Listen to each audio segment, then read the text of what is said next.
भारत में mall culture. ठीक है, अब देखो मॉल कल्चर जो है, जैसे आप देखते होंगे बड़े बड़े शहरों में क्या होता है कि एक ऐसी मतलब बिल्डिंग बनती है, एक ऐसी बिल्डिंग बनती है जिसमें मतलब जैसे पहले क्या होता था, ध्यान से समझना इस चीज़ को।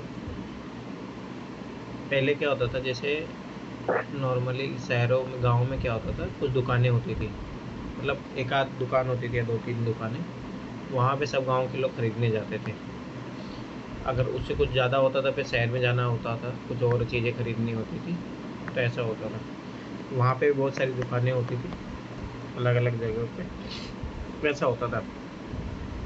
परंतु ये मॉल कल्चर क्या है, इसमें आपको क्या होगा, एक बहुत बड़ी बिल्डिंग होगी, 3-4 मतलब फ्लोर वाली, 4-5 कितने भी हो सकती है। और उसमें क्या होता है, बहुत सारी दुकानें होती हैं। तो उसमें क्या रहेगा, आपका कपड़े की दुकान भी रहेगी, ठीक है, उसमें कोई कपड़े की दुकान भी है, खाने के सामान भी आपको साथ में मिल जाएंगे, मूवी वूवी का भी आपको देखने को मिल जाएगा।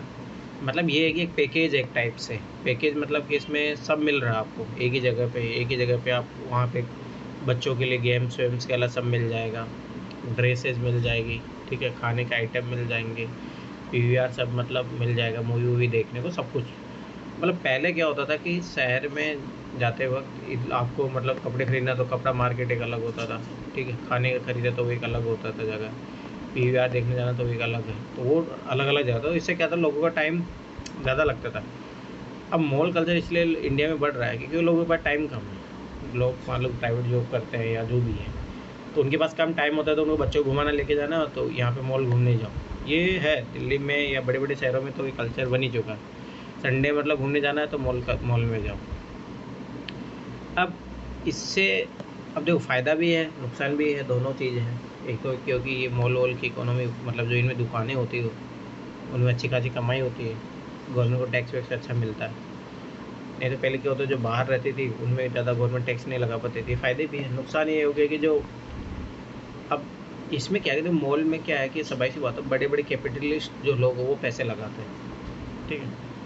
तो इसके कारण क्या होता है कि जो आर्थिक असमानता है उसमें वृद्धि होती है। क्यों होता है, क्योंकि जैसे पहले छोटे छोटे दुकानदार थे, 100 दुकानें थी मान लो, उनका अपना अपना कंपटीशन चल रहा था। अब इधर एक ही बड़ा मालिक आ गया, उसी ने सब कुछ है, तो ये इनके कंपटीशन कम पैसे में इनको चीज़ें प्रोवाइड कर पाएगा। जैसे बड़े बड़े आजकल फूड के आइटम होते हैं, वो भी एक जगह अगर वहाँ मिलेंगे तो कंपेरिजन तो जो राशन की दुकानें होती हैं, जो मतलब ये रिटेल वाले जो खोल के रखते हैं, उनके कंपैरिजन में वो कम प्राइस रखते हैं, तो लोग आजकल ऐसे ही मतलब जो होता है कि वहाँ से ज़्यादा प्रेफर करना पड़ता है, सस्ता भी पड़ता है उनको। जैसे आज एक लड़का मेरे को बता रहा था, सब्जी वब्जी बेचने का काम करता है, तो बोला था मेरे पापा पहले आराम से एक दिन में 2-2 हज़ार रुपये सब्जी बेचने में कमा लेते थे। अब क्या हो रहा है कि ऑनलाइन कंपनी आ गई बहुत सारी, ठीक है, बहुत फूड मार्ट इस टाइप से आ गए, तो ये क्या होता है कि अब वर्क टू मतलब होम डिलीवरी कर रहे हैं। अब इसके कारण सब्जी में इतना कमाई रहा नहीं ने, तो इसके कारण उन्होंने सब्जी की दुकान छोड़ दी, ठीक है। तो मतलब ये फ़र्क पड़ता है, मतलब तो ये स्वाभाविक सी बात है। तो अब इसमें क्या हो रहा है कि जो मॉल कल्चर जो हो रहा है उसमें क्या है, बड़े बड़े जो पूंजीपति लोग हैं वो इंटर कर रहे हैं, तो छोटे मोटे लोग हैं उनको रोज़गार का संकट हो रहा है, तो ये सारी चीज़ें दिक्कतें भी हैं, ठीक है। तो ये पहले अपन ने देख लिया। बाजार व्यवस्था पर चुनौतीपूर्ण प्रभाव क्या है वो देखेंगे अपन, और भारतीय संस्कृति पर चुनौतीपूर्ण प्रभाव क्या है समीक्षा भी करेंगे अपन इसका, ठीक है। दूसरी बात एक और चीज़ देखना, जैसे गाँव में पहले किसी पंसेरी की दुकान, मतलब अलग अलग लोकल नामों से जाना जाता है, तो वहाँ पे ऐसा होता था कि मतलब आराम से उधार लेके अपन चीज़ें ले सकते थे, ठीक है। और मॉल में से लिए आप कभी उधार जाके लेके जा सकते हो, कभी नहीं हो सकता वो चीज़ें। तो वो के जो ग्राहक के बीच में और उसके बीच में संबंध बनता था वो नहीं बन पाता आजकल, ठीक है। तो वो सारी चीज़ें भी देखेंगे वो। तो मॉल कल्चर का अर्थ क्या है, मुख्यतः पश्चिमी संस्कृति का अनुकरण है ये, मतलब सभी बातें, मॉल कल्चर भारत में नहीं है, ये जो वेस्टर्न जो देश थे वहाँ से अपने कॉपी पेस्ट किया था, क्योंकि भारत में तो ऐसा सिस्टम कभी था ही नहीं पहले से, ठीक है। तो उसके कॉपी पेस्ट एक तरीके से। और वहाँ पे देखो क्यों है ये चीज़ समझो, वहाँ पे क्या लोगों के पास टाइम नहीं है, ठीक है। लोग मतलब मोस्टली क्या होता है कि लोग वहाँ पे बिजी रहते हैं, जॉब करते हैं, सारी चीज़ें हैं, तो उनके पास कम टाइम होता है, तो उनको एक चाहिए एक ही जगह जाए, हम सब कुछ मिल जाए। तो भारत में जो बड़े बड़े शहर है उसमें अब यही कल्चर अपना लिए, ठीक है। जैसे मुख्य रूप से डिस्को, मैं वही बता रहा था, डिस्को भी मिल जाएगा, पीवीआर भी मिल जाएगा, खाने के आइटम भी मिल जाएंगे, जींस भी सब मिल जाएगा आपको, एक ही जगह पे सब कुछ मिल जाएगा। ठीक है, तो जिसमें डिस्को रहेगा, जींस टॉप कपड़े वपड़े मिल जाएंगे, बड़े ब्रांड की उपभोग वाली वस्तुएं आदि, मतलब उसमें ऐसा होता है कि जैसे मान लो कि एडिडास हो गया, ठीक है, पीटर इंग्लैंड हो गया, उनकी अलग अलग दुकानें रहती है मॉल में। ठीक है, तो बड़े ब्रांड की उपभोग वाली वस्तुओं का आदि का जीवन शैली के रूप में प्रयोग शामिल है, तो मॉल कल्चर की संज्ञा दी जाती है। तो ये सारी चीज़ें होती है, एक ही जगह सब कुछ चीज़ें मिल जाती है और अलग अलग ब्रांड की होती है, वो सारी चीज़ें एक जगह मिल जाती है। तो मॉल कल्चर का भारतीय बाजार व्यवस्था पर चुनौतीपूर्ण प्रभाव क्या क्या चैलेंज इसने खड़ा कर दिया, तो वही बता रहा हूँ। जैसे मान लो कि अब लोकल जो आइटम है वो नहीं बिकेंगे, अब इससे क्या हो रहा है, इसीलिए बोला जाता है ना ग्लोबलाइजेशन का नेगेटिव इम्पैक्ट है। अब ये क्या है, ये ग्लोबलाइजेशन की तो देन है एक तरीके से अपने को। ठीक है, अब ये ध्यान से समझना, केंद्रीकृत केंद्रीकृत मतलब एक ही जगह सब कुछ है। ठीक है, एक ही दुकान में कपड़े, डिस्को विस्को सब कुछ सारी चीज़ें एक ही जगह मिल जाएगी।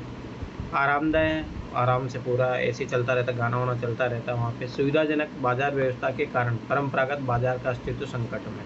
अब पुराने जो बाजार लगते थे वो तो उसमें तो दिक्कत हो जाएगी, क्योंकि वो तो मैं पहले बता, पहले क्या होता था, कपड़ों का बाजार अलग है, उसका अलग है, ऐसे अलग अलग होता था, और वहाँ के अलग कल्चर होता था। तो अब स्वाभाविक सी बात है, जब एक ही जगह सब सारी चीज़ें मिलने लग जाएगी तो लोग वहाँ यहाँ क्यों जाएंगे, तो यहाँ सब जाएंगे। ठीक है, तो परंपरागत बाजार का अस्तित्व संकट में आ जाएगा उनके लिए। ठीक है, दूसरी बात, जो यहाँ दाम ज़्यादा मिलता था यहाँ दाम कम मिलता है। ठीक है, तो लोग इसलिए भी भागते हैं यहाँ पे। ठीक है, बहुराष्ट्रीय कंपनी द्वारा उत्पन्न प्रतिस्पर्धा के कारण परंपरागत व्यवसाय को ह्रास हुआ।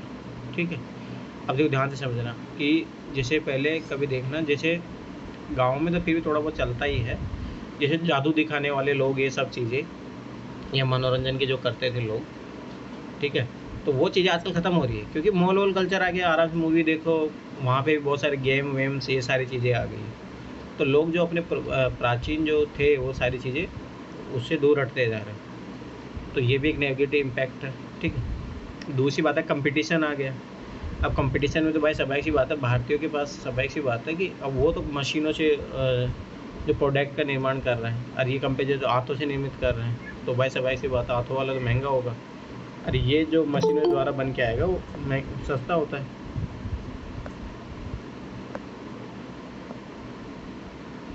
ठीक है, तो ये चीज़ भी दिक्कत होती है। ठीक है, तो ये सारी प्रॉब्लम भी है। अत्यधिक विज्ञापन के कारण ब्रांड के महत्व में वृद्धि। अब सोचो एक ही चीज़ आपको 100 बार दिखाई जाए तो आपका मन करेगा कि हाँ मैं भी इसको खरीद लूँ। तो ये मोस्टली देखना कि यही सारी चीज़ें होती हैं। फलतः वैश्विक उत्पादों की बिक्री और देसी उत्पाद उपेक्षित हो जाते हैं। तो सब ऐसी बात है, जो देसी प्रोडक्ट है, क्योंकि वो एडवर्टाइजमेंट भी अब क्यों, देखो ये चीज़ समझो, इसमें बड़ी बड़ी कंपनी आती हैं। अब जैसे मान लो कि कोई कंपनी पीटर इंग्लैंड है, अब वो कोई बड़ा स्टार है, उसको उठाएगा, उसका कुछ पैसे देगा और उसको उसे एडवर्टाइजमेंट करवाएगा। अब जो नॉर्मल जो है यहाँ का जो लोकल है वो तो नहीं कर पाएगा ना, उसके पास इतना पैसा है ही नहीं। इतना पैसा करेगा तो दाम कैसे, फिर ज़्यादा दाम बढ़ जाएगा, तो वो सारी दिक्कतें रहती हैं। तो लोग क्या होते हैं फिर जो देखते हैं, मतलब जो दिखता है वही बिकता है, वो वाली हाल हो जाता है। तो इससे क्या है, जो लोकल प्रोडक्ट होता है उनको नुकसान होता है। नवीन आर्थिक नीति के तहत सिंगल ब्रांड रिटेल तथा मल्टी ब्रांड रिटेल में FDI में वृद्धि क्रमशः 100% 51%, फलतः परंपरागत बाजार का अस्तित्व संकट। अब क्या हुआ कि स्वाभाविक सी बात है कि न्यू इकोनॉमिक पॉलिसी आएगी 1991 के बाद में, LPG रिफॉर्म के बाद। तो वहाँ पे क्या सिंगल ब्रांड जो रिटेल है, जैसे आप देखना कि बहुत जगह एडिडास का पूरा मिल जाएगा, बहुत सारी ऐसी जगह होती है जो सारी ब्रांड आपको मिल जाएगी। ठीक है, तो ऐसा अब उसमें FDI निवेश आ रहा है, बाहर से लोग पैसा लगा रहे हैं, तो वो ज़्यादा अट्रैक्टिव बना पाते हैं। ठीक है, तो इससे क्या होता है, लोग ऑटोमेटिक अट्रैक्ट होते हैं और वहाँ पे खरीदते हैं। तो इससे क्या होता है, जो परंपरागत बाजार है, जो दुकानों में लग रहा है ज़्यादा, वो इतना नहीं कर पाते, लाइटिंग भी नहीं कर पा रहे, इतना ज़्यादा नहीं कर पा रहे कंपेरिजन टू बड़े बड़े मॉल है, बड़ी बड़ी दुकानें हैं। ठीक है, तो उनके कारण जो स्वाभाविक सी बात है कि नॉर्मल जो बाजार है वो संकट में आ जाता है। ठीक, चलो एक चीज़ तो ये हो गया कि भाई आर्थिक रूप से संकट है, जो प्राचीन लोग थे उनके, मतलब जो प्राचीन अपना जो इकोनॉमिक सिस्टम था उसके लिए खतरा है। साथ के साथ अपने कल्चर को कैसे ख़राब कर रहा है, मॉल कल्चर का भारतीय संस्कृति पर चुनौतीपूर्ण प्रभाव, ये क्या चैलेंजेस प्रकट कर रहा है। ठीक है, ये चीज़ इंपॉर्टेंट है। तो पहले महत्वाकांक्षा में वृद्धि हुई, देखो ध्यान से समझो, ये चीज़ बहुत इंपॉर्टेंट है। अब जैसे पहले क्या होता था ना, लोग, मैं खुद जैसे मैं मोस्टली देखता हूँ कि जैसे आप शहरों में कोई लोग रह रहे हैं, मैं आज है बता रहा हूँ, मैं एक झुग्गी, मतलब एक झुग्गी बस्ती होती है ना दिल्ली में, वहाँ पे मतलब एक था एक सब्ज़ी बेचने वाला, तो वो मेरे को बोला कि मेरे को यहाँ घर पे आना, मम्मी से मिलना है। तो मैं उनके वहाँ गया, तो सोचो कि चाहे घर नहीं है उनका, मतलब परमानेंट, मतलब जैसे भी जुगाड़ करते हैं वो लोग, पर सोचो वो लोग एसी भी रखे हुए हैं, ठीक है, टीवी भी है उनके पास और उनके पास टीवी है, मतलब वॉशिंग मशीन है, ठीक है। अब ये चीज़ें क्या है, ये कहाँ से वो लोग, सोचो उनके पास रहने का नहीं है अच्छा खासा, परंतु उनके पास ये चीज़ें कैसे है? क्यों? क्योंकि मतलब लोग टीवी में या मान लो देखते हैं, मोबाइल में देख रहे हैं, तो वही नहीं, ये ऐसा ये हमारे पास में होनी चाहिए। अब गाँव में क्या होता है, लोगों के पास पैसे होते नहीं हैं, परंतु जब वो आजकल टीवी वीवी ये सब देखने लगे हैं, तो उनका महत्वाकांक्षा में वृद्धि होती है, ठीक है। और पश्चिमी जीवन शैली को अपनाने का प्रवृत्ति तीव्र हुई है। अब लोग, अच्छा देखो, वेस्ट मतलब एडवर्टाइजमेंट किया जाता है, जब मतलब कोई ड्रेस का एडवर्टाइजमेंट किया जा रहा है, किसी भी चीज़ का एडवर्टाइजमेंट किया जा रहा है, तो उसमें क्या होता है, वेस्टर्न कल्चर की सारी चीज़ें होती है, तो लोग उसको फिर ईजिली अडेप्ट करते जा रहे हैं। जैसे मान लो गाँव में लोग साड़ी ये पहनते थे, लोग मतलब धीरे धीरे अब इन चीज़ों से हो रहे हैं। पुरुष जो धोती कुर्ता पहनते थे वो इन चीज़ों से दूर हो रहे हैं, ठीक है। तो अपन क्या वेस्टर्न कल्चर अपना रहे हैं ना, ये देखो सूट बूट ये क्या है, आजकल शादियों में देखो कहाँ कौन लोग जो अपनी परंपरागत ड्रेस पहन रहे हैं, जो सारा जो कल्चर आ चुका, वेस्टर्न कल्चर ही तो आ चुका है, ठीक है। क्यों? क्योंकि टीवी में ऐसा दिखाया जा रहा है, मूवियों में ऐसा दिखाया जा रहा है, ऐड में ऐसा दिखाया जा रहा है, इसके कारण लोग जो वेस्टर्न कल्चर को फॉलो कर रहे हैं। कुर्ता पायजामा और धोती कुर्ता की जगह पश्चिमी परिधानों पर प्रचलन में वृद्धि, वही मैं तुम्हें चीज़ बता रहा था, देखो वही चीज़ है। वही एक अपन धोती कुर्ता पहनना, कुर्ता पजामा पहनना तो भूल ही गए, अब जीन्स ये सारी जो चीज़ें अपन पहनने लगते हैं, ठीक। अगला, अतिथियों के स्वागत में परंपरागत खाद्य पदार्थ की जगह पश्चिमी खाद्य पदार्थ जैसे पिज्ज़ा, बर्गर, सॉफ्ट ड्रिंक आदि रूप में प्रचलन कर दी। अब जैसे आज मैं उनके घर गया, तो उन्होंने, उसकी मम्मी थी, उस जो भी कुछ खाने के लाए, तो उनके घर मतलब परचूनी का छोटा मोटा दुकान भी था, तो वो वहाँ से फटाफट से माजा की बोतल लाए। अब पहले क्या होता था गाँव में, अगर आप मतलब कहीं पे जाते थे, पहले नींबू पानी पीना, इस टाइप से लोग पिलाते थे, तो वो सारी चीज़ें भी ख़त्म हो रही है। तो उन्होंने फट से नमकीन का निकाला, वो खिला दी। तो ये चीज़ें हैं, जैसे गाँव में पहले के पकौड़ी बना के खिलाते थे, वो सारी चीज़ें, वो चीज़ें ख़त्म हो रही, फास्ट चीज़ें आ रही, फास्ट फूड आ रही, ठीक। हिंदी व अन्य देसी भाषाओं की जगह अंग्रेजी के प्रचलन में वृद्धि हुई है, तो ये तो अपन देखते हैं। आजकल अपन सब बच्चों को इंग्लिश मीडियम पढ़ा रहे हैं, कौन हिंदी मीडियम में पढ़ाना चाहता अपने बच्चों को? समय की मांग है, ठीक। दूसरा, दिखावापन में वृद्धि है, ठीक। मैं वही बता रहा हूँ, देखो उन लोगों के पास रहने का मकान है अच्छा खासा, वो नहीं है, एजुकेशन पैसा खर्च नहीं करेंगे, पर उनके पास टीवी था, एलईडी लगा हुआ था, ठीक है, उनके पास वॉशिंग मशीन थी, ये सारी चीज़ें थी, ठीक। भावनात्मक संबंध की जगह औपचारिक संबंधों की प्रधानता में वृद्धि हुई। लोग आजकल ज़्यादा मतलब सेल्फिश हो गए, मतलब सेल्फिश इन द सेंस कि लोगों को मतलब है, जहाँ तक वो रिश्ता रखते हैं, नहीं मतलब है तो फिर जाओ तुम अपने अपनी जगह, ठीक है। पहले लोग ये होता था, जैसे मान लो कि भाई दूर का रिश्तेदार है, उसकी भी मदद करते थे लोग, पर तो आजकल खुद अपने परिवार में लोग मदद नहीं करते। और दूसरी बात कि इनफॉर्मल, देखो ये चीज़ समझना, औपचारिक संबंध क्या होता है। देखो जैसे लोग मान लो कि सड़क पे कोई लोग है जो गिरा हुआ है, चोट लगी है उसको, लोग आजकल क्या है, वीडियो बनाने में रहते हैं, ठीक है, कोई मतलब नहीं है, मर जा रहा है, कोई दिक्कत नहीं है, बस भावनात्मक नहीं है, सोचो देख नहीं पा रहे उसको, पेन हो रहा है, ये वो, उसे अस्पताल लेके जाए, वो चीज़ें नहीं मतलब रखते, ठीक। वहीं दूसरी जगह कि लोगों को मतलब पता है कि ये व्यक्ति मेरे लिए कुछ काम कर सकता है, हेल्पफुल कर सकता है, तो उसके लोग मतलब उसको ज़्यादा बढ़ावा दे रहे हैं। मतलब अगर कोई दूसरा व्यक्ति है जो आप नहीं जानते हो, परंतु सड़क पे पड़ा, उसको दर्द हो रहा है, उसको कोई मतलब ऐसा नहीं मतलब पूर्ण रूप से ख़त्म हो गया, पर तो कहीं ना कहीं तो, हाँ चलो ये इसका भी एग्जाम्पल आज मिल जाएगा। सुनो, तो मैं वो जब वो जो कि बस्ती में गया था, तो वहाँ पे एक पास में एक और था, देखना ये चीज़ सोचो कितने माइन्यूट लेवल पे सोचना इस चीज़ को, कि वहाँ पे क्या था कि एक लड़का था, तो मतलब 3 भाई थे वो लोग, तो बड़े वाले भाई ने छोटे वाले भाई को पीट दिया।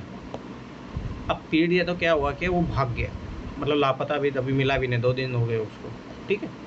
अब ये जो दूसरे नंबर का जो भाई था, ये स्कूल जाके आया था, तो इससे पूछ रहे थे कि भाई तो तुम्हारा मिला नहीं मिला, तो बोला कि मुझे कोई मतलब है नहीं, मिले ना मिले भाड़ में जाए, मुझे कोई मतलब नहीं, अपना खाओ पियो मज़े में रहो, मैं तो जाऊँगा सोऊंगा आराम से अच्छे तरीके से तो मतलब ये सारी चीज़ें हैं, लोगों को मतलब है नहीं, सोचो उसे खास भाई है, 2 दिन से लापता है, कुछ खबर नहीं है, और वही है।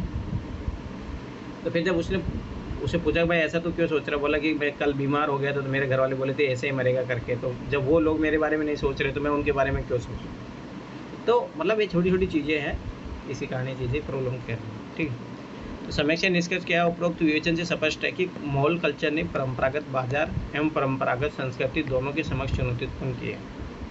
ये तो अपन ने देख लिया, परंपरागत बाजार और परंपरागत संस्कृति दोनों के खिलाफ चुनौती चैलेंज की है। परंतु यह उल्लेखनीय है कि इसका प्रभाव जहां एक तरफ संक्रमणकालीन अवस्था का प्रभाव है, तो दूसरी तरफ इसका प्रभाव नगरीय जनसंख्या के एक सीमित भाग, उच्च वर्ग, हाई क्लास, उच्च मध्यम वर्ग एवं युवा वर्ग पर ही है। और आज भी बाकी नगरीय जनसंख्या और 68% ग्रामीण जनसंख्या परंपरागत संस्कृति, परंपरागत बाजार व्यवस्था से जुड़ी हुई है। ठीक है। यहाँ यह भी उल्लेखनीय है कि मॉल कल्चर ने परंपरागत बाजार को प्रतिस्पर्धा हेतु मजबूर करके उन्हें गुणवत्ता सुधार हेतु प्रेरित किया है और परंपरागत संस्कृति के साथ नवीन तत्वों को अपनाकर आधुनिक संदर्भ में अपनी प्रासंगिकता को बनाए रखने हेतु भी विवेचित किए। तो देखो इसके कुछ कुछ तो फायदे भी हैं। ठीक है।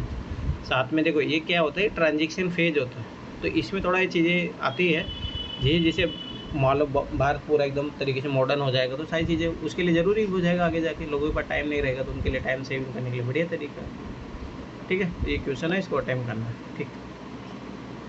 अब है और अर्बनाइजेशन, मतलब क्या थी? नगरीकरण। मतलब कि ध्यान से समझना, जैसे कि ये एरिया था जो मकान बनाने का था। ठीक है।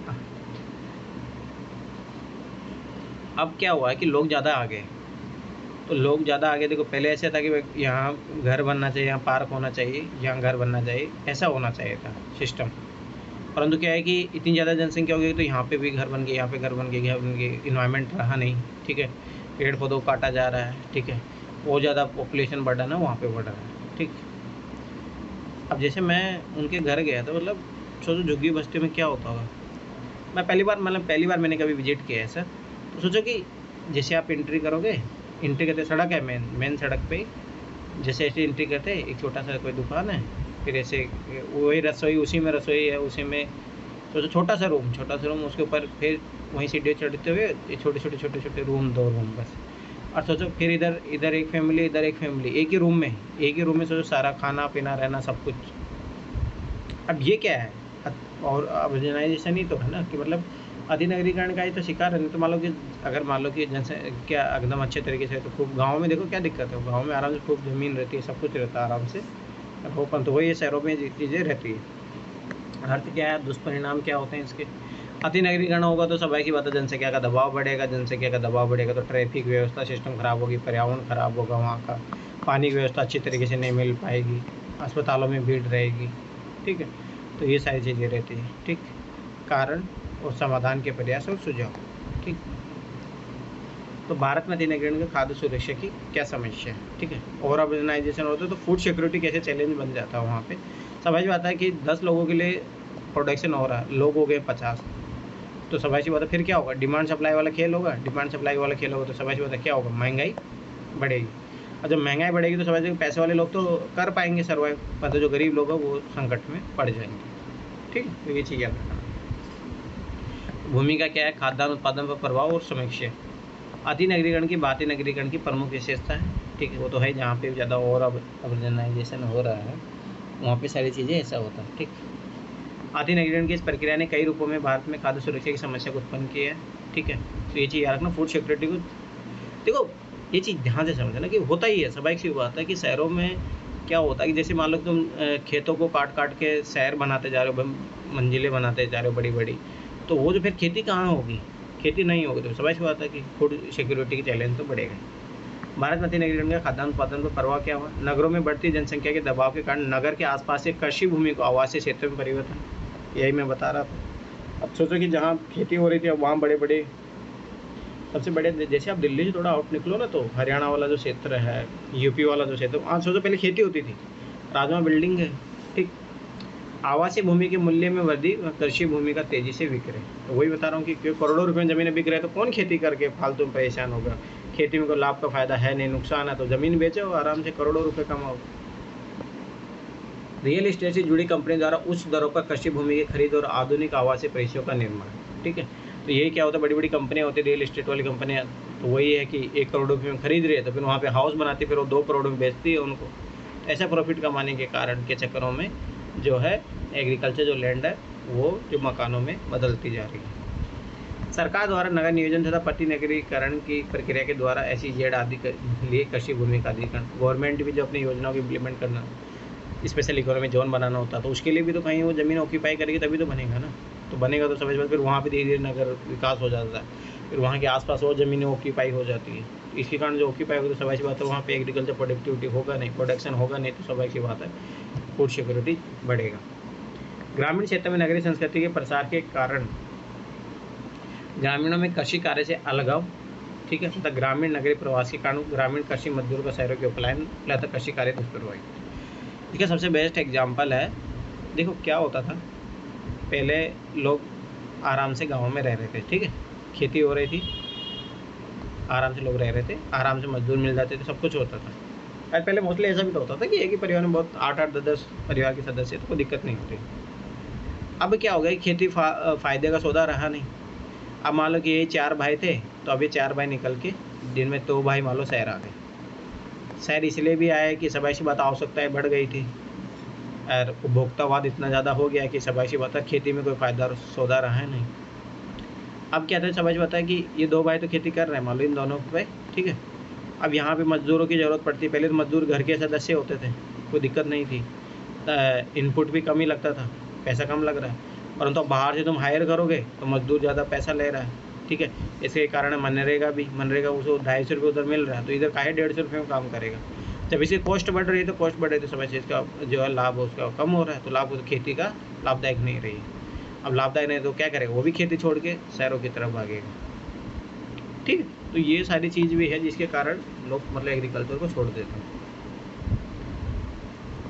उपरोक्त विवेचन से स्पष्ट है कि निश्चित रूप से अति नगरीकरण ने खाद्य सुरक्षा के संदर्भ में चिंता को उत्पन्न किया है, परंतु यहाँ उल्लेखनीय है कि यह समस्या संक्रमणकालीन अवस्था एवं असंतुलित विकास का परिणाम है। मतलब अपने बैलेंस अप्रोच नहीं अपनाई है। अभी जिसमें बताऊँ कुछ सॉल्यूशन आपको, इन समस्या से मुक्ति नगरी निराकरण के लिए जरूरी है कि भूमि के अधिग्रहण नीति को अनुकूलन बनाया जाए या कृषि भूमि अधिग्रहण को रोका जाए। याद करो 2013 का एक्ट मैं बताया था कि कांग्रेस ने उसको भूमि अधिग्रहण वाला एक्ट 10 में से 7 की अनुमति चाहिए। कृषि नीति को कृषकों के अनुकूल बनाया जाए और खाद्य प्रसंस्करण उद्योगों को प्रोत्साहन दिया जाए। श्यामा प्रसाद मुखर्जी रर्बन मिशन, ठीक है, मनरेगा पूरा वाला कॉन्सेप्ट है ये APJ अब्दुल कलाम का, उसी का गवर्नमेंट ने नाम दिया था। मनरेगा जैसे कार्यक्रमों प्रभावी संचालन द्वारा गांव में रोजगार संरचनात्मक सुविधा का विकास करके कृषि मजदूरों की आर्थिक स्थिति में सुधार करके भारत और इंडिया के बीच की खाई को समाप्त किया जाए। देखो इंडिया का मतलब होता है शहरों में जो लोग रह रहे हैं, भारत मतलब गाँव में जो लोग रह रहे हैं, ठीक है। अब एक चीज़ मैं तुम्हें बताता हूँ कि इसमें क्या करना चाहिए, तो ध्यान से समझना। जैसे मान लो कि ये कोई इलाका है, ये दिल्ली का मान लो कोई इलाका है, अब यहाँ पे 1000 लोगों को बसाना है, तो 1000 मान लो कि अपन एक मोटा मोटा RDA मान लेते हैं, एक घर में 5 सदस्य रहते हैं, ठीक है, तो 200 घर चाहिए अपने को। अब तुम सिंगल वाले बनाओगे तो ऐसे 200 घर चाहिए, 200 कितने ऑक्यूपाई करेंगे, सारी लैंड ऑक्यूपाई हो जाएगी यहाँ पे, ठीक है, तो दिक्कत होगी। तो इसका आजकल एक सॉल्यूशन बोला जाता है कि आप ऐसा करो कि देखो पहले क्या होता था कि हॉरिजॉन्टल होता था, लोग मतलब इसके पास घर इसके पास घर, तो इस कॉन्सेप्ट में जैसे चाइना और बड़े बड़े अगर आप जापान उधर जाओगे, साउथ कोरिया जाओगे, तो वहाँ पे एक नया कॉन्सेप्ट आया वर्टिकल हाउस का। तो यार ये बहुत ज़रूरत भी है। वर्टिकल हाउस में क्या होता है कि वहाँ पे ना जैसे चाइना में एक जगह बना, सोचो लगभग ऐसा था कि सर 10,000 लोग समझ रहे हो, एक साथ रह सकते हैं 10,000 लोग। तो उन्होंने क्या किया, बहुत बड़े इलाके में, अब सोचो ध्यान से समझना, अब जैसे यहाँ पे 5 घर बनाने के लिए अपने को ये जगह चाहिए थी, ठीक है। अब सोचो इसी एक घर पे 100 घर मतलब बन जाएंगे, 100 मंजिलों के लोग वहाँ जो होते हैं। अब सोचो उसमें ऐसा था, चाइना की उस बिल्डिंग में, कभी नेट पे सर्च करना, उस टाइम मैंने 2018-19 में उसमें एक न्यूज़ पेपर में आया था, तो वो है वर्टिकल हाउस के कॉन्सेप्ट वाला। उसमें सोचो कि उसी में सब कुछ है, मतलब वो इतनी बड़ी बिल्डिंग है, उसी में खेलने का मैदान है, PVR है, मॉल है, सब कुछ है, रहो पढ़ाई करने के लिए स्कूल है, सब कुछ है कहीं मतलब। और इसे सोचो एक सबसे बड़ा फ़ायदा है कि ट्रैफिक जो है उसमें भी प्रॉब्लम सोल्व होती है, क्योंकि लोग वहीं पे मतलब इतना बड़ा उन्होंने एक कॉम्प्लेक्स टाइप से बनाया था, उसमें स्कूल, स्विमिंग पूल, ठीक है, PVR, सब कुछ, पब, जिम, सब उसी में ही है, सारा चीज़ें, मतलब खेल का मैदान, सब कुछ सब उसी में है। और ऊपर जाओगे तो एक बहुत बड़ा उसमें है मैदान में खेलने का। तो ये चीज़ें आजकल है, इससे क्या हो रहा है, सबाइश बात, अब ये एग्रीकल्चर लैंड को भी नहीं करेगा, ठीक है। दूसरी बात देखो, सबाइश बात है, पॉपुलेशन तो बढ़ता जाएगा ना। हाँ, जैसे बात 127 करोड़ से ज़्यादा हो गया, अब कल 200 करोड़ भी होगा, तो कहाँ लोगों को रखोगे आप? तो ये वाली जो कॉन्सेप्ट है यही अपनाने पड़ेंगे। इसका मैं कि एक बार है ना, जब मैं मुंबई गया था फर्स्ट टाइम, तो लगभग 2015 या 16 में गया था शायद मैं फर्स्ट टाइम मुंबई। तो अब सबाइश बात में एक नॉर्मल गांव परिवारों से रहने वाला, जब पहली बार मैं घर से बाहर निकला तो कोटा गया। कोटा इतना ज़्यादा ठीक है, आप 10 तल्ले की बिल्डिंग तो देखी थी मैं कि कोई इतना ज़्यादा। कोटा में छत्तीसगढ़ गया, रायपुर, तो वहाँ इतना भी नहीं था, 10 तल्ले वाली बिल्डिंग भी नहीं थी। जब मैं पहली बार मुंबई गया तो वहाँ पे जब मैंने देखा 100 मतलब मंजिलों वाली एकदम ऐसे, मतलब कि नाड़ को आपका मतलब होता है ना, गर्दन को ऐसा ऊपर करना पड़ जाएगा तब भी उसका ऊपर वाला कोना नहीं दिखेगा। तो वहाँ पे जैसे बड़े बड़े मुंबई शहरों में अपना हाँ 100 मंजिला है लगभग।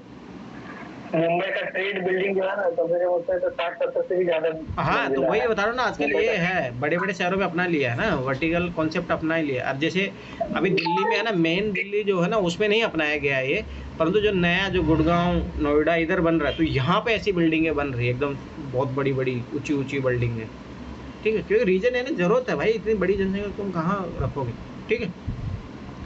अब आगे कि भारत में नगरीकरण की समस्या समाधान के प्रयास कौन कौन कर रहा है, तो प्रमुख मंत्रालय कौन है जो इसके सॉल्यूशन को लेकर आगे बढ़ रहा है? शहरी विकास मंत्रालय, ठीक है, 1952 में बनाया गया इसके लिए।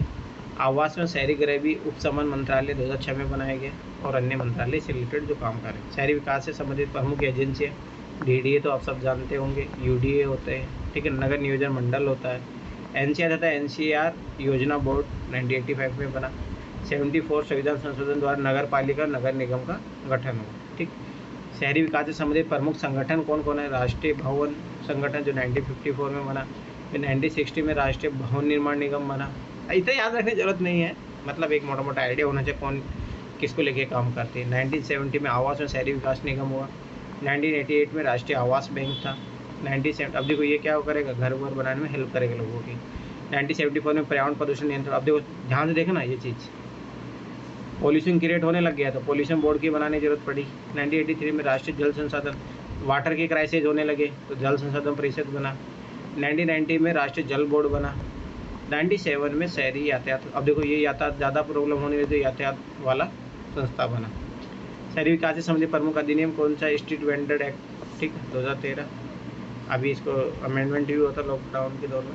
शहरी विकास से संबंधित प्रमुख एजेंसियाँ क्या होगी? JN जवाहरलाल नेहरू करके है, योजना 2005 में आई थी। अमृत योजना जो 25 जून 2015 को, स्मार्ट सिटी मिशन, ठीक है, और शहरी आजीविका मिशन, ठीक है।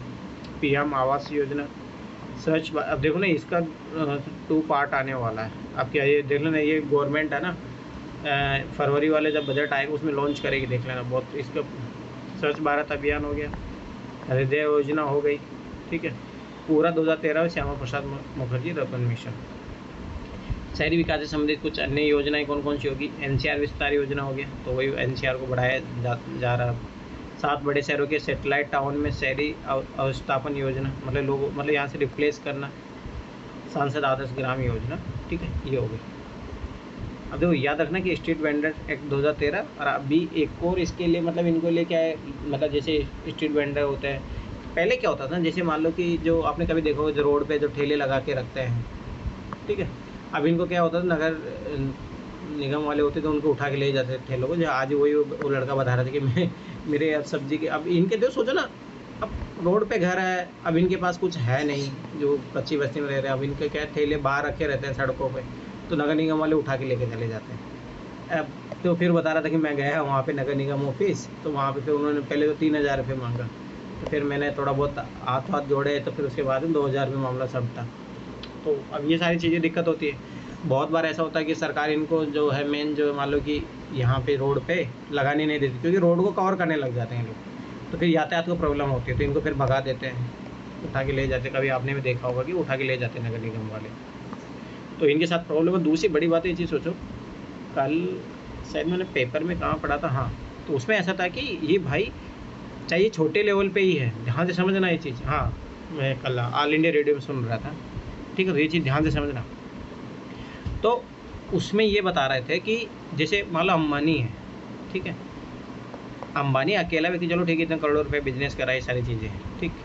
परंतु ये छोटे मोटे लोग हैं, स्ट्रीट वेंडर वाले, ये भाई इससे ज़्यादा इकोनॉमी अगर इनको आला और सबको जोड़ा जाए, वो अलग बात है इनके टैक्स वे में नहीं आते वो सारी चीज़ें, तो इंडिया की इकोनॉमी अंबानी से ज़्यादा योगदान इन लोगों का है, समझ रहे हो। अब भाई स्वाभाविक सी बात है, जैसे अब सोचो वो जो लड़का था वो बता रहा था कि हम जैसे सब्जी बेचते थे 2-2 हज़ार रुपये का, अब वो खुद जैसे संडे मार्केट वो यहाँ लगाता है, तो आराम से मतलब कि 6-7 हज़ार रुपये का एक दिन में, सोचो 6-7 हज़ार रुपये का सामान बेचता है और आराम से उसका 4 हज़ार रुपये ऐसे बच जाता है। मतलब आराम से बोलता है मैं कि 3 से लेकर 4 हज़ार के बीच में आराम से बचा लेता हूँ। सोचो ये एक दुकानदार है, अरे ये एक दिन की बात बोल रहा है, सोचो इतने इंडिया में कितने होंगे। अब मान लो इसका मिनिमम 3,000 अपने एक दिन का प्रॉफिट मान के चलते हैं, ठीक। अब सोचो इतने कितने लोग होंगे, करोड़ों लोग होंगे, उससे ज़्यादा ही सोचो, करोड़ों। तो 1 करोड़ भी माना तो 3,000 करोड़ क्या अंबानी कमा पाएगा एक दिन में इतना ज़्यादा। तो सोचो मतलब ये भाई छोटी छोटी इकोनॉमी है और इंडिया को यही चला पाता है, ठीक। दूसरी बात मतलब इनका इंपॉर्टेंस समझना, उसे पता लगेगा कि मतलब इनको ऐसे नहीं है। तो गवर्नमेंट इसलिए आजकल देखो स्ट्रीट वेंडर, और आजकल इनके लिए वो फिर योजना लाई 2020 में लॉकडाउन में इनके लिए, ठीक है। ये अब ये लोन भी ले सकते हैं। तो उसमें जब वो मैं न्यूज़ में सुन रहा था तो उसमें ये था कि वो ये बोल रहे थे कि देखो बड़े बड़े जैसे मेहुल चौकसी हो गई, ये लोग बैंकों को धोखा दे जाते हैं, कितने करोड़ों रुपए गबन कर जाते हैं। अभी बेचारे अगर ये लोन लेते हैं ना, तो पहली बात तो हाँ इसमें ऐसा नहीं, इसमें डिफ़ॉल्ट होता है पर बहुत कम मार्जिन, क्योंकि 10-15 हज़ार उनका लोन मिलता है सारा।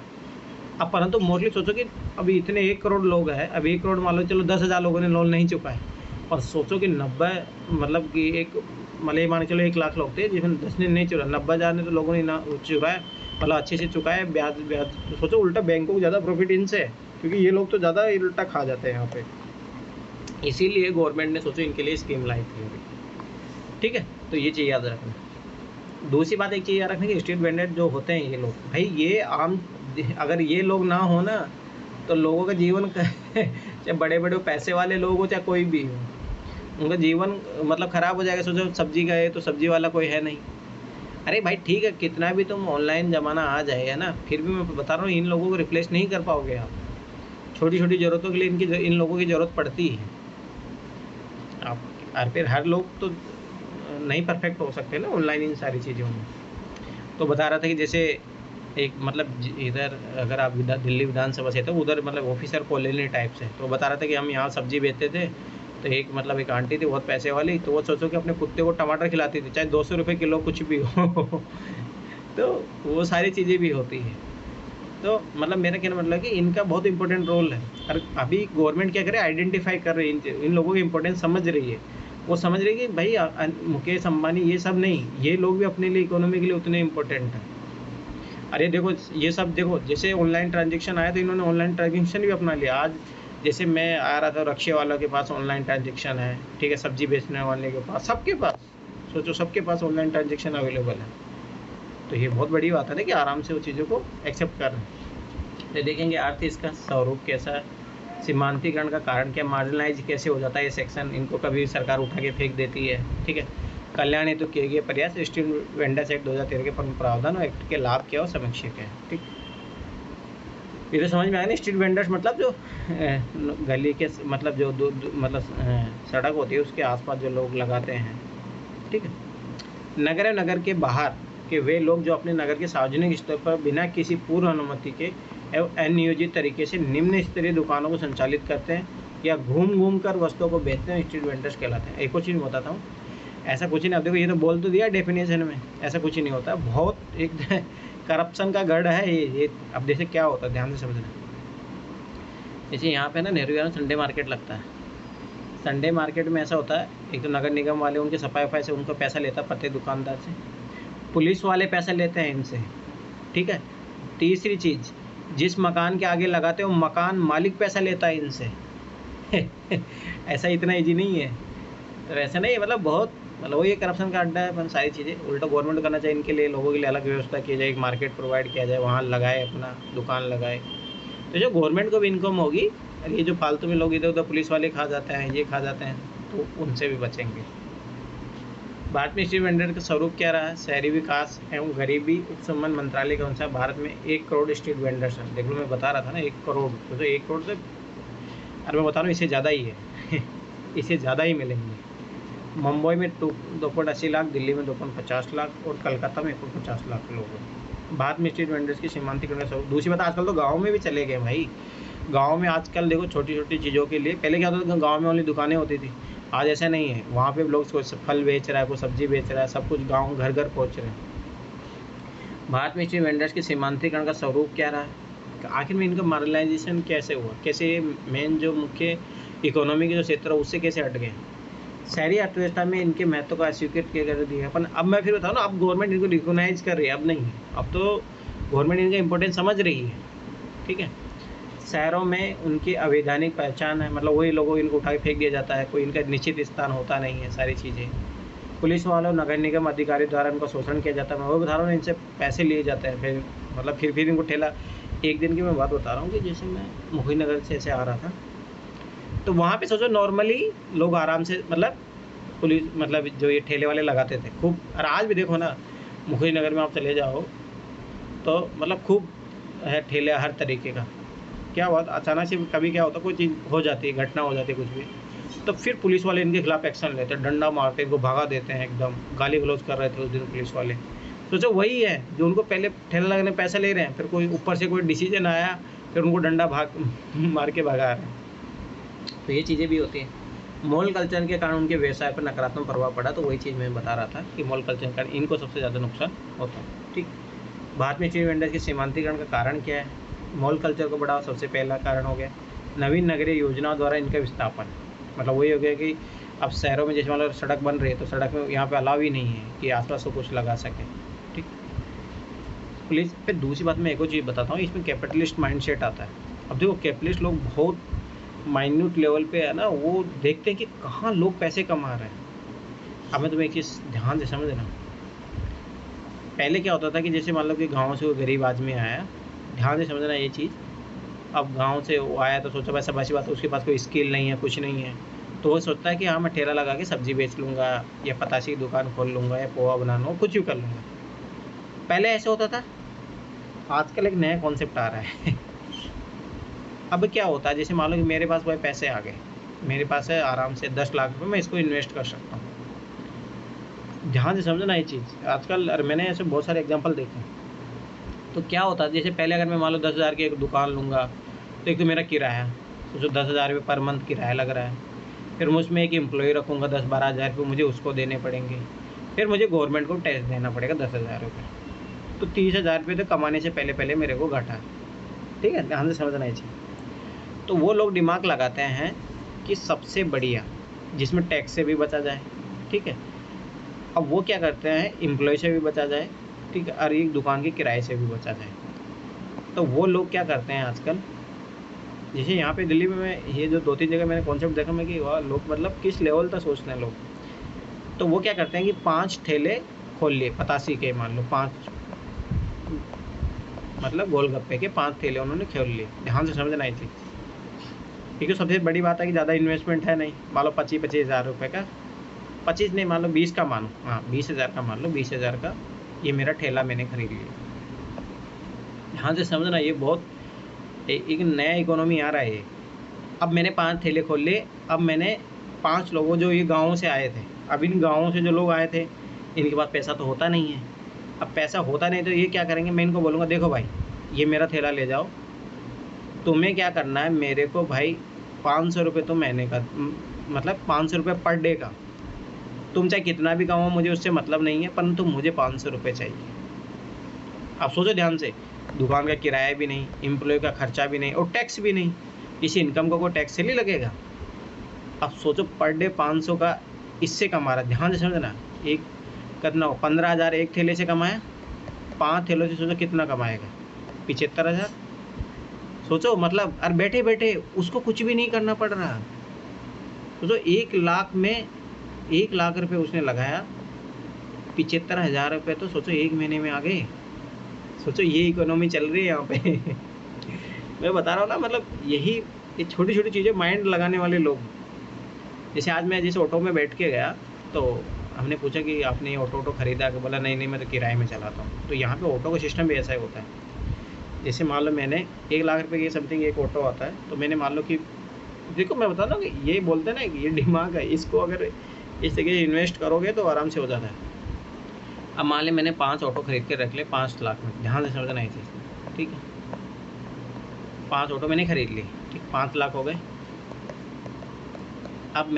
अब ये लोग जो आते हैं, मान लो जो भी है ड्राइवर में से, अब इनकी सारी जिम्मेदारी रहेगी। मेरे को तो मैं इनको साफ बोल दूँ, देखो जैसे मोस्टली ये होता है कि आराम से दिल्ली में बड़े बड़े शहरों में आराम से लोग है ना, एक दिन में ऑटो से 2000 से लेकर 3000 तक आराम से कमा लेते हैं। ये आराम से कमाई हो जाती है बड़े बड़े शहरों में, कोई बड़ी बात नहीं। अब क्या है कि जैसे ये मान लो कि 2000 रुपये में एक मोटा मोटा आइडिया मान के चला कि 2000 रुपये कमा रहा है। अब मैं इसे 1000 रुपये ले लूँगा, ठीक है भाई, तो मुझे 1000 रुपये चाहिए। अब तुम ही इसका देख रेख करोगे, मैं नहीं करूँगा इसका भाई। ज़्यादा ऐसा नहीं कि तुम तोड़ दो, ये सब सारी तुम्हारी जिम्मेदारी रहेगी। 5000 रुपये आए पर डे का मेरे पास, सोचो ठीक है, 5000 रुपये पर डे का है, 1.5 लाख रुपये मेरे पास मंथ का आया। सोचो 3-4 लाख, ऐसा कोई प्रॉफिट वाला कोई बिजनेस हो सकता है? नो। तो ये सारी चीज़ें हैं इस मार्केट में जो आजकल चल रहा है। तो ये सारी छोटी छोटी चीज़ें हैं। तो क्या होता है ना, बड़े बड़े कैपिटलिस्ट लोग इन छोटी छोटी चीज़ों पर ध्यान देते हैं, तो वो इन चीज़ों का फ़ायदा उठाता है, ठीक है। नवीन नगरीय योजना द्वारा इनका विस्थापन होता है, पुलिस प्रशासन द्वारा इनका शोषण होता है, ठीक है। अब देखो, अब जैसे मान लो मैंने जो ठेले लगाए, अब इसमें अब जैसे बात समझ बात है, मेरे पास बहुत ज़्यादा पैसा आ रहा है। एक महीने में बताया था यहाँ पे कितना 75,000 रुपये आ रहा था ना अपना। तो मैं क्या करूँगा, देखो अब ये लोग तो नहीं दे सकते ना, तो मैं क्या करूँगा, आराम से पुलिस को 10-15 हज़ार रुपये आराम से दे दूँगा, तो मेरे ठेले आराम से चलते रहेंगे। अब ये लोग कभी नहीं दे पाएंगे पुलिस को, तो पुलिस को भी फ़ायदा हो रहा है, ब्लैक मनी में 10-15 हज़ार रुपये आराम से फ्री फोकट में आ रहे हैं। तो इससे क्या होता है कि देखो अब मेरे को कभी टेस्ट भी देना नहीं पड़ रहा, आराम से इधर हो गया, मेरा कमाई भी बढ़ रही है। तो ये सारी चीज़ें चलती हैं यहाँ पे, ठीक है। इनके लिए सुरक्षा तंत्र का अभाव होता है, कभी गवर्नमेंट इनको भगा देती है, ना कोई सामाजिक सुरक्षा है, कुछ है ना इनके लिए लोन की व्यवस्था, कुछ भी नहीं, ठीक। इनको संगठन का अभाव होता है, वही तो ऑर्गेनाइज वे में नहीं काम नहीं कर पाते। वही मजदूर कंपनी में देखो, वो जब उनकी सैलरी नहीं बढ़ाया जाता, वो विरोध धरने पे बैठ जाते हैं, सारी चीज़ें। पर इनके लिए ये कहाँ कौन सी धरने पे बैठेंगे? ऐसा कभी देखा आपने आज तक कभी धरना कि सब्जी बेचने वाले सब धरने पे बैठे हो कि हमारे टमाटर के दाम बढ़ाओ? ऐसा कभी नहीं होता, ठीक है। भारत में स्ट्रीट वेंडर्स के कल्याण हेतु किए गए प्रयास, स्ट्रीट वेंडर्स पर राष्ट्रीय नीति 2009 का निर्माण किया गया, स्ट्रीट वेंडर्स एक्ट 2013 का निर्माण किया गया। दूसरी सबसे बड़ी दिक्कत ये होती है, ये जो एक्ट बने रहते हैं, इनको पता भी नहीं होता भाई। ये अब मोस्टली इनमें लोग कौन होते हैं, जो पढ़े लिखे नहीं होते हैं, उस तरीके के लोग होते हैं, ठीक। स्ट्रीट वेंडर्स एक्ट के 2013 पर प्रोविजन क्या, उसमें प्रावधान क्या दिए हुए, टाउन वेंडिंग कमेटी के गठन का प्रावधान जो इनकी सुरक्षा पर विचार करेगा। इनमें 40% वेंडर्स का प्रतिनिधित्व होगा तथा इनकी 1/3 सदस्य महिलाएं होगी। मैं आखिर बता रहा हूँ, लोगों को नहीं पता होता ये सब, मतलब होता ना कि बस बाहरी रूप से ढांचा दिखाया गया और कुछ नहीं। संबंधित टीवीसी में 14 वर्ष के ऊपर किसी भी व्यक्ति द्वारा रजिस्ट्रेशन करवाने के प्रावधान पर रिलेटेड बता रहा हूँ, 10-10 साल के बच्चे भी ठेले वेले चलाते हैं, सब कुछ होता है। स्ट्रीट वेंडर्स के लिए शहर में जगह जगह स्ट्रीट वेंडर जोन का प्रावधान, यहाँ पे मैंने तो आज तक कभी नहीं देखा जहाँ पे कोई स्ट्रीट वेंडर बना हुआ, जहाँ मतलब लोग लगाते हैं मार्केट, वहाँ पैसा लिया जाता है, ऐसा नहीं है। स्ट्रीट वेंडर्स के झगड़ों को निपटाने के लिए स्ट्रीट वेंडर्स स्पेशल कमेटी का प्रावधान होता है। स्ट्रीट वेंडर्स को पुलिस से प्रताड़ना से बचाव के लिए विशेष सुरक्षा तंत्र के निर्माण का प्रावधान होता है। स्ट्रीट वेंडर्स के संदर्भ में नीति निर्माण हेतु पुरुष और महिला दोनों की सहभागिता का प्रावधान होता है, ठीक है। अब स्ट्रीट वेंडर एक्ट का लाभ क्या, उपयोगिता क्या है? स्ट्रीट वेंडर को सुरक्षा प्रदान करने में सहायक हुआ, फ़ायदा तो इसका एक हुआ थोड़ा बहुत। अब जो लोग जानते हैं थोड़ा बहुत फ़ायदा उठाता है, और मैं आखिर बता रहा हूँ मोस्टली 50% लोगों को भी नहीं पता होगा, इतना तो मैं गारंटी के साथ कह सकता हूँ। 50% लोगों को भी कुछ आइडिया नहीं होगा इन चीज़ों के बारे में, ये मैं आखिर बता सकता हूँ। कभी आप खुद अपना ना खूब कभी पूछना।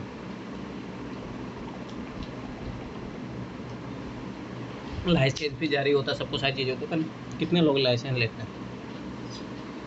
पुलिस एवं प्रशासन द्वारा किए जा रहे प्रताड़ना पर रोक, इनके लिए रोजगार की निश्चितता, भारतीय अर्थव्यवस्था नगरीय अर्थव्यवस्था में इनके महत्व की स्वीकृति अब होने लगी है धीरे धीरे। इनमें संगठन के विकास में सहायक हुआ। आजकल धीरे धीरे कुछ ऑर्गेनाइजेशन बनने लगे, नगर के निम्न वर्गीय तथा निम्न मध्य वर्गीय लोगों के लिए लाभकारी हो। समीक्षा निष्कर्ष, स्ट्रीट वेंडर्स एक्ट 2013 निश्चित रूप से स्ट्रीट वेंडर्स की समस्या के समाधान तथा नगरीय विकास की दिशा में महत्वपूर्ण प्रयास है। परंतु यहाँ यह भी उल्लेखनीय है कि इस एक्ट के माध्यम से स्ट्रीट वेंडर्स की समस्या का निदान इस बात पर निर्भर करता है कि इसे किस प्रकार व कितनी इच्छा शक्ति से लागू किया जाता है। ये तो सबसे बड़ी चीज़ है। भ्रष्टाचार उन्मूलन, राजनीतिक इच्छा शक्ति की विद्वानता तथा आरटीआई को सफल बनाकर इस अधिनियम के लाभों को सुनिश्चित रूप से प्राप्त किया जा सकता है।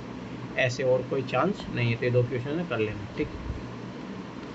अब ये देखो, ये जवाहरलाल नेहरू राष्ट्रीय मतलब जितने भी योजनाएं आई थी, इतनी पुरानी तो नहीं पूछेगा, पर जैसे स्मार्ट सिटी मिशन इनके बारे में पूछता रहता है, या कभी यूपीएससी क्वेश्चन पूछता है तो भाई जैसे मान लो कि ये जो है और अमृत जो मान लो कि स्मार्ट सिटी मिशन है, इसमें क्या डिफरेंस है, ऐसे करके पूछ लेता है।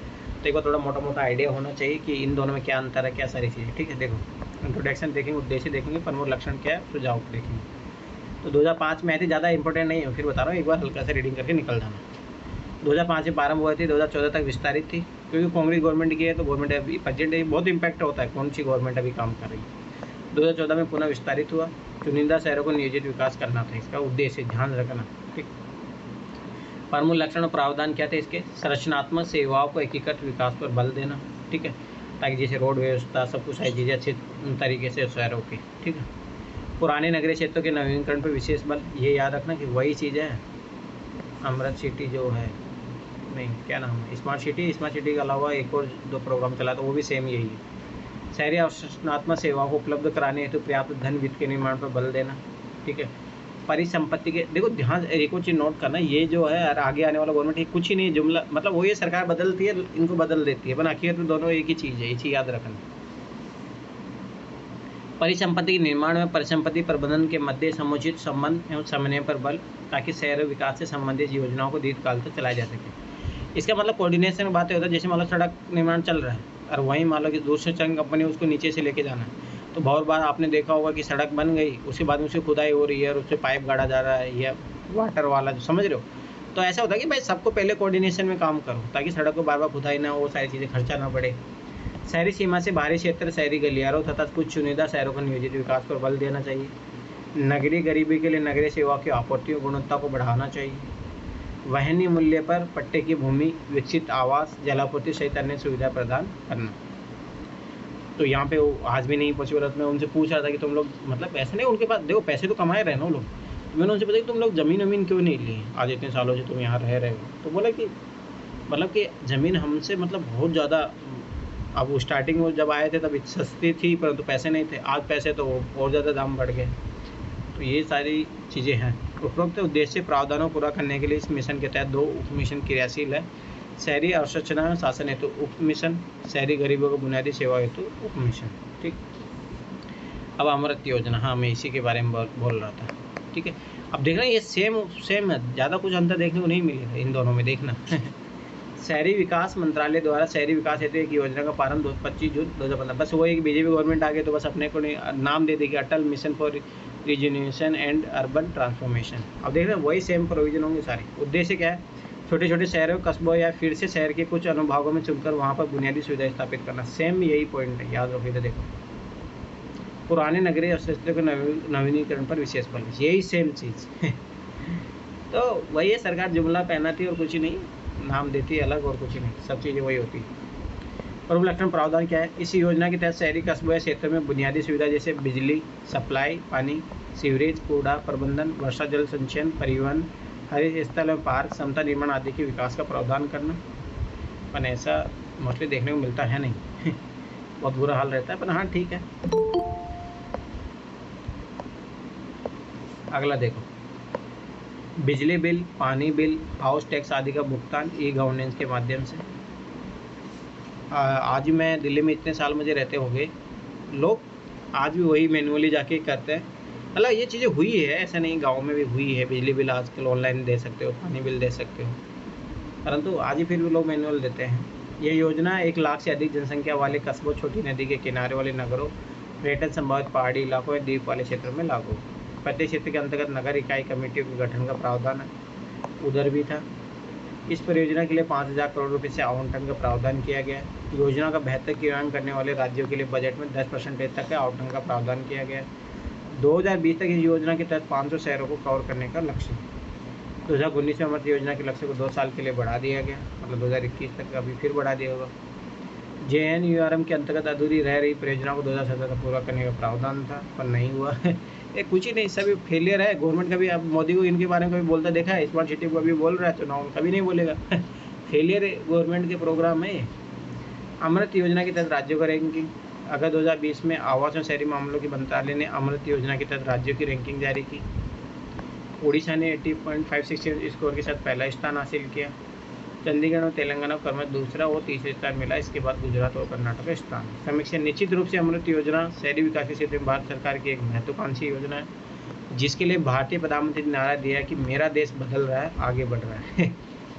परंतु यह उल्लेखनीय है कि इस योजना की सफलता इस बात पर निर्भर करेगी कि इसको कितनी दृढ़ इच्छा शक्ति के साथ और भ्रष्टाचार मुक्त तरीके से लागू किया जा रहा है। तो मैं हकीकत बता रहा हूँ ना, फेलियर है गवर्नमेंट की एग्जाम, मतलब फेलियर है गवर्नमेंट की स्कीम। ये वाला भी फेलियर है। आज तक कभी कोई सुने हो न्यूज़ में कि स्मार्ट सिटी बन गया है? फेलियर है गवर्नमेंट का, मतलब इसलिए मोदी कभी नहीं बोलेगा। याद करो जुमला, उसने जब स्मार्ट सिटी मिशन को उद्देश्य दिया था, उसने बोला था कि मैं 2020 तक ये बना दूंगा, ये कर दूंगा, वो कर दूंगा। आज तक कभी देखने को मिला एक भी सिटी? 100 सिटी बनाने का बोला था स्मार्ट सिटी, आज तक बनी कोई? उद्देश्य, प्रमुख प्रावधान, लक्षण, चुने सुझाव। देखो ध्यान से। 25 जून 2015 को शहरी विकास से संबंधित प्रमुख योजना की घोषणा, स्मार्ट सिटी मिशन। 17 जून 2016 को मुंबई में स्मार्ट सिटी शिखर सम्मेलन, जिनमें 20 शहरों को चुना गया जिन्हें प्रथम चरण में स्मार्ट सिटी बनाया जाना था, वो आज तक नहीं बने। 25 जून 2016 को नरेंद्र मोदी ने पुणे में स्मार्ट सिटी कार्यक्रम का प्रारंभ किया। उद्देश्य क्या था? 2030 तक 40% नगरीय आबादी की संभावना को देखते हुए ऐसे नगरीय विकास को बढ़ावा देना जो नगरवासियों को मूलभूत सुविधाएं उपलब्ध कराकर एक उच्च गुणवत्ता वाला जीवन प्रदान कराने हेतु तथा लोगों और निवेश को आकर्षित करके आर्थिक विकास को गति प्रदान करता है। प्रमुख लक्षण क्या है, प्रोविजन क्या है इसके? नगर में मूलभूत सेवा की उच्च गुणवत्तापूर्ण उपलब्धि को प्रावधान करना, विविध प्रकृति के शहर के विकास का प्रावधान करना, टिकाऊ एवं समावेशी विकास पर विशेष बल और पर्यावरण प्रदूषण मुक्त शहर के विकास का प्रावधान। कभी ऐसा हुआ है? दिल्ली में तो प्रदूषण इनसे कम ना होता है। इतने साल हो गए मेरे को, 6 साल रहते हैं, गवर्नमेंट ये कर रही है, वो कर रही है, पर आखिर में वही सेम हाल है। 2015 से 2019-20 तक 100 शहरों को स्मार्ट शहर बनाने पर बल। देख लो, मैं वही बता रहा हूँ, बना एक भी नहीं दिखेगा। 2016 में 20 बनाएंगे, 2017 में 40 बनाएंगे, 2018 में 40 बनाएंगे, रात तक एक नहीं बना। मुझे बता दो कोई भी एक बना हो तो। 5 वर्षों में 48,000 करोड़ रुपये प्रति वर्ष, प्रति शहर 100 करोड़। केंद्र सरकार द्वारा इतना ही संबंधित राज्य सरकार द्वारा धन का आवंटन। तो कहाँ गया ये पैसा? सब करप्शन का अड्डा चढ़ गया। डिजिटल इंडिया, ये गवर्नमेंट का सबसे फेलियर है। डिजिटल इंडिया देख लो, स्किल इंडिया देख लो, गवर्नमेंट का सबसे फेलियर डिजिटल। अरे आज देखो ना आप, 4G चलता है, सही बता रहा हूँ, दिल्ली में नहीं चलता। गाँवों का तो भूल ही जाओ, वो वाली बात है। स्किल डेवलपमेंट प्रोग्राम, ये सबसे गवर्नमेंट का फेलियर एग्जाम है, सबसे मतलब फेलियर ये प्रोग्राम रहा है। अमृत योजना फेलियर, हृदय योजना, PM आवास योजना आदि द्वारा वित्तीय आपत्ति प्राप्त। PM आवास योजना तो इतना उसमें करप्शन हुआ, इससे कोई हैक नहीं। PPP के तहत विकास, ठीक। चुनौतियाँ, चैलेंजेस क्या आए? कम बजट, वित्त की समस्या है, मात्र 1,000 करोड़ प्रति स्मार्ट सिटी धन का आवंटन बहुत ही कम है, जबकि दक्षिण कोरिया के शहरों को, झुंगुंडों को स्मार्ट सिटी के रूप में विकास के लिए 15,000 एकड़ में लागत 35,000 करोड़ थी। सोचो कहाँ बन पाएंगे? तो ये सारे जो है 1,000 करोड़ अधिकारियों के उसी में जाएंगे, जेब में। PPP की समस्या, मैकेंसी की रिपोर्ट के अनुसार शहरी निकाय में प्रति व्यक्ति आय मात्र 1,400 रुपये व खर्च 6,000 रुपये, अर्थात प्रत्येक शहर घाटे में है। निजी निवेश से संबंधित समस्या, वर्ल्ड बैंक की रिपोर्ट के अनुसार PPP इन वाटर सप्लाई के संदर्भ में भारत के 57 PPP प्रोजेक्ट का मूल्यांकन किया गया और पाया गया कि कोई भी प्राइवेट सेक्टर क्षेत्र में निवेश है तो आगे नहीं है, क्योंकि घाटे का सौदा है ना। वो जो प्राइवेट सेक्टर कभी घाटे से सौदा करता नहीं है। विगत कई वर्षों से रियल एस्टेट घाटे में फैलाता है। निजी निवेश की समस्या देखो, रियल एस्टेट तो गवर्नमेंट उसको कितनी बार भाई उड़ जा जाग जा फिर पैसा देती है उसमें। ये मैंने खुद देखा, मैं 6 साल में जब मैं इधर नोएडा से आया तो बहुत सारे प्रोजेक्ट ऐसे अधूरे लटके हुए थे। निधि निर्माण कार्यक्रम समुचित क्रियान्वयन की समस्या है। अप्रैल 2018 शहरी विकास संबंधी संसद की स्थायी समिति रिपोर्ट 2015 से स्मार्ट सिटी मिशन के लिए जारी की गई राशि सोचो करोड़ रुपए में, इसमें केवल 1.8% 182 करोड़ रुपए का प्रयोग हुआ है। तो सोच लो कहाँ बनेगी स्मार्ट सिटी मिशन। ग्रामीण नगरीय प्रवास की समस्या आज भी बनी हुई है। चुने गए शहरों का पुराना असमान होना आज भी हुई है। भ्रष्टाचार की समस्या है। राज्य में शहरी स्थानीय निकाय में कुशल नेतृत्व का अभाव, कोई लीडर ऐसा नहीं है जो करे काम। जैसे इंदौर को चमकाया कुछ है, बस इंदौर का, गुजरात में सूरत को चमकाया, बस एक दो शहर ही तो है जो जाने गए। वो किसका कमाल, लीडरशिप का कमाल है, वहाँ पे एक अच्छे अधिकारी है। नए शहरों के विकास पर बल दिया जाए। साउथ अफ्रीका में जोहान्सबर्ग से 200 किलोमीटर बाहर वर्ल्ड कप का आयोजन और वहाँ स्मार्ट सिटी का निर्माण सफल। लंदन से बाहर ओलंपिक का आयोजन और वहाँ स्मार्ट सिटी का निर्माण सफल हुआ। ये अच्छा तरीका है। इसी में कहाँ का, शायद हाँ तेलंगाना नहीं, आंध्र प्रदेश के जो गवर्नमेंट थे उन्होंने जो किया था कि 3 हमारी न्यायपालिका अलग जगह होगी, ठीक है, विधानसभा अलग जगह होगी, एडमिनिस्ट्रेशन अलग जगह होगी। तो उससे क्या होता है ना भाई, ये अच्छे सिटी अच्छे शहर बन जाते हैं, ये फ़ायदा है। मतलब जो साउथ अफ्रीका ना उसके मॉडल पे काम किया गया, वहाँ पे वैसा ही। संतुलित और अनुकूलित नीतियों योजना का निर्माण तथा दृढ़ इच्छा शक्ति के साथ भ्रष्टाचार मुक्त क्रियान्वयन करना होगा, तब सफल होगी। स्थानीय निकायों की सोच नेतृत्व का अनुकूलन एवं प्रतिस्पर्धा बनाया जाए, कम्पिटिटिव माहौल आए उनमें, ताकि सब पंचायत अपना अच्छा कर सकें। वित्त निर्माण पर बल तथा साथ ही निजी क्षेत्र की भागीदारी संतुलित व नियंत्रित हो, ताकि समावेशी विकास संभव हो सके। ठीक है, मतलब कैसे टैक्स कलेक्शन है वो भी बढ़े भाई। शहरों में क्या होता है ना कि दिल्ली में जैसे बहुत कमाए हैं, ठीक है, अरे मैं बता रहा हूँ छोटे छोटे जैसे कोई भी शहरों अगर अच्छे से सिस्टम लागू चैन लो, मतलब शहरों में कायाकल्प हो जाए, इतना टैक्स कलेक्शन अपन, वही टैक्स कलेक्शन तरीके बढ़ाने पड़ेंगे आपको। श्यामा प्रसाद मुखर्जी रर्बन मिशन तथा मनरेगा के सफल क्रियान्वयन द्वारा ग्रामीण विकास को तीव्र किया है। वैश्विक स्मार्ट सिटी सूचकांक 2020 आया। इसमें बोला गया कि वैश्विक स्मार्ट सिटी सूचकांक 2020 के मुताबिक भारतीय शहरों के सूचकांक में गिरावट आई है।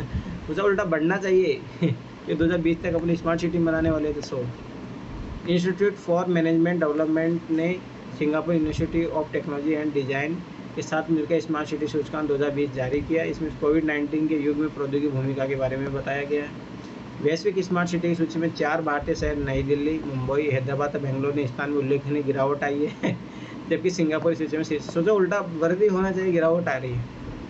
वर्ष 2020 की स्मार्ट सिटी सूचकांक में हैदराबाद का स्थान 85 है, 2019 में 67 स्थान रहा। ठीक है, नई दिल्ली में 86 स्थान मिला, जबकि पिछले साल उसका 60, चलो पहले अच्छा था, उल्टा अब खराब हो रहा है। इस सूचकांक में मुंबई 2019 में 78वें स्थान से पिछले साल 2020 में 93 स्थान पर चला गया, जबकि बेंगलुरु 95 पर है। भारतीय शहरों का इस साल रैंकिंग में गिरावट का सामना करना पड़ा। इसकी वजह यह हो सकती है कि जहाँ तकनीकी विकास नहीं हुआ है वहाँ महामारी का प्रभाव ज़्यादा रहा। रिपोर्ट में आगे कहा गया है कि भारतीय शहर महामारी से अधिक पीड़ित है, क्योंकि वे इसके लिए तैयार नहीं थे। स्मार्ट सिटी सूचकांक 2020 में सिंगापुर सबसे ऊपर है, उसके बाद दूसरे और तीसरे स्थान पर हेलसिंकी और ज्यूरिख रहे हैं।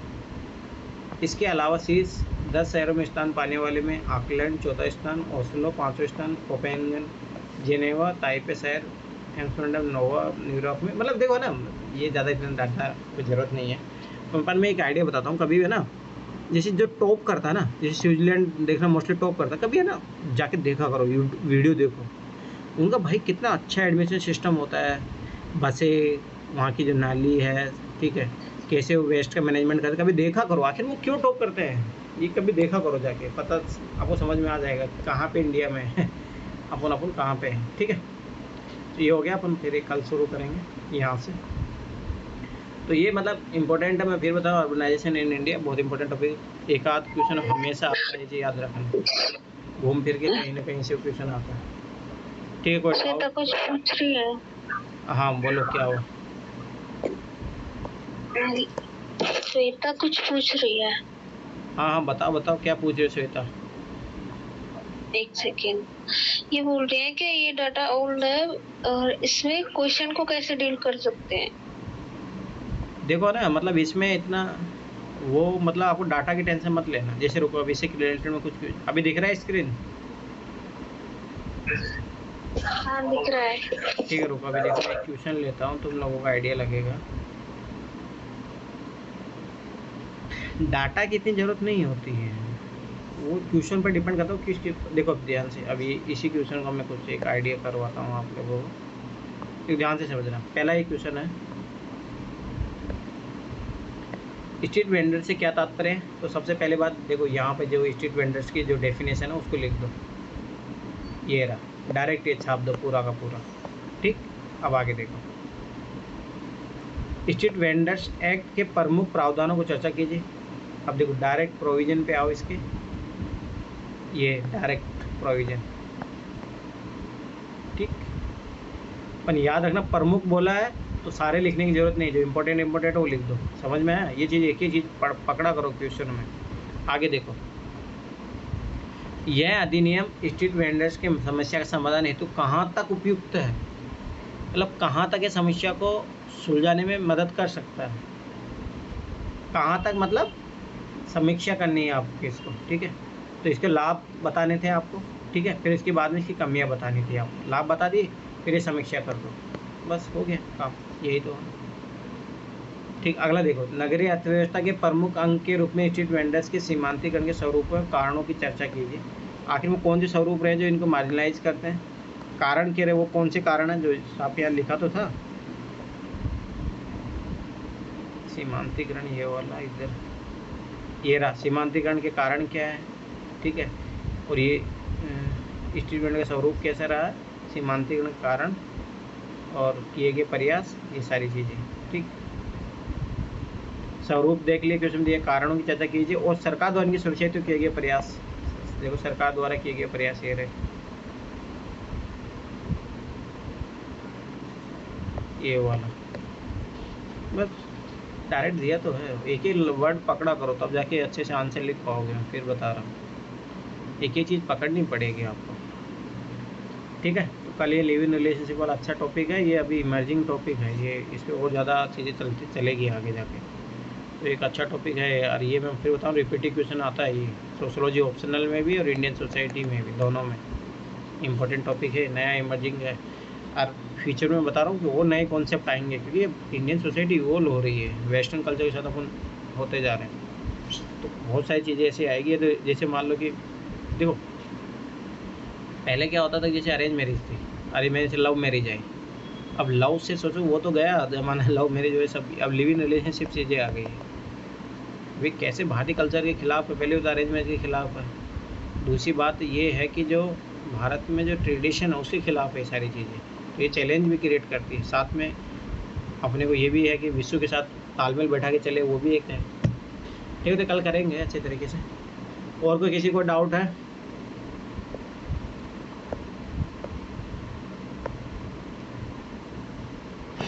बताओ किसको, और ये मुझे बताओ किस किस लोगों ने कंप्लीट, तो लोग टेस्ट क्यों नहीं देते हो?